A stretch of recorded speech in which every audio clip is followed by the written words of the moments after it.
Jetty van der Werf, een actie met de Noord-Hollanders. Hoe serieus is dit?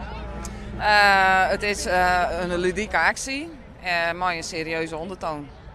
En die serieuze ondertoon is?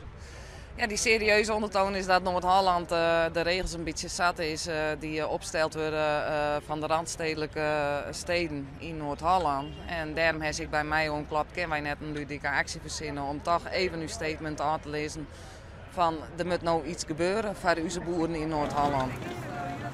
We hebben een contract bij de notaris opgesteld. Dat gaan we direct hier al met elkaar lezen en tekenen. Het is een voorgenomen besluit.